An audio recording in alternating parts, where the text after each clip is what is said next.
বিধায়ক নৰেন সোণোৱালৰ বিৰুদ্ধে তীব্ৰ প্ৰতিবাদ ৰাইজৰ।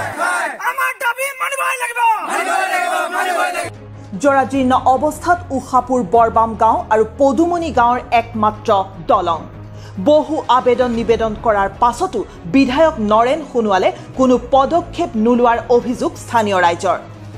যেহেতু এই দলংখন 1997 চনত অল ইণ্ডিয়া কৰ্তৃপক্ষৰ সামাজিক দায়বদ্ধ আঁচনিৰ অধীনত পদবদ্ধ দলং হিচাপে অল ইণ্ডিয়া এখন পাইপ ব্ৰিজ আমাক নিৰ্মাণ কৰি দিছিল আৰু তেওঁলোকলৈও আমি এই চেগতে আন্তৰিক ধন্যবাদ জ্ঞাপন কৰিছোঁ।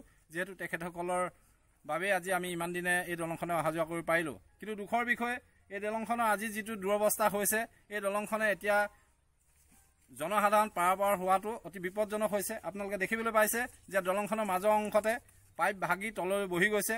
প্ৰতিদিনে এটা দুৰ্ভাগ্যজনক অৱস্থা আমি হয়তো অনাকাংক্ষিত অৱস্থা এটা সন্মুখীন হ'ব লাগিব। গতিকে এই ক্ষেত্ৰত আমি ক'ব বিচাৰোঁ যে চৰকাৰক এই বিষয়ে আবেদন জনোৱা হৈছিল গাঁৱৰ ৰাইজৰ তৰফৰ পৰা যে দলংখন গড়কাপ্তানি বিভাগৰ জৰিয়তে নিৰ্মাণ হ'ব লাগে আৰু স্থানীয় বিধায়কক বিশেষকৈ আবেদন নিবেদন জনোৱা হৈছিল। তেখেতে কিন্তু এই ক্ষেত্ৰত কোনো কাৰ্যব্যৱস্থা গ্ৰহণ কৰা আমাৰ পৰিলক্ষিত নহ'ল। দলঙৰ জৰাজীৰ্ণ অৱস্থাই জিয়াটো ভুগাইছে স্থানীয় ৰাইজক। ফলত দলং নিৰ্মাণৰ দাবীত বিধায়কগৰাকীৰ বিৰুদ্ধে তীব্ৰ প্ৰতিবাদ সাব্যস্ত কৰে স্থানীয় ৰাইজে।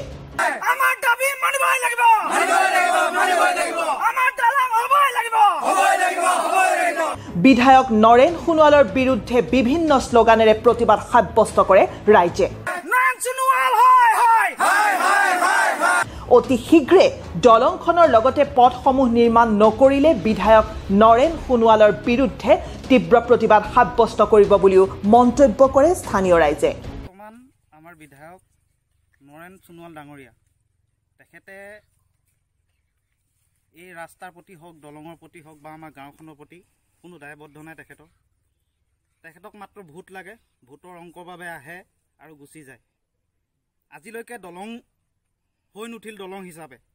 অইল ইণ্ডিয়া কৰ্তৃপক্ষই দিয়া যিখন আমাৰ দলং আছিল সেইখনেই আছে। বৰ্তমানো দলংখন জৰাজীৰ্ণ অৱস্থা।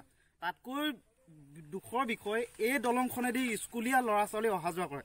এতিয়া যিটো দলঙৰ এনেকুৱা অৱস্থা, স্কুলীয়া ল'ৰা ছোৱালী কেনেকৈ অহা যোৱা কৰিব? যিজন বিধায়ক তেখেতৰ কোনো কাম নাই, তেখেতৰ আমাৰ গাঁওখনৰ প্ৰতি, আমাৰ সমষ্টিৰ প্ৰতি তেখেতৰ কোনো কাম নাই। তেখেত মাত্ৰ আহিব যাব, তেখেতৰ কাম হৈছে সিমান।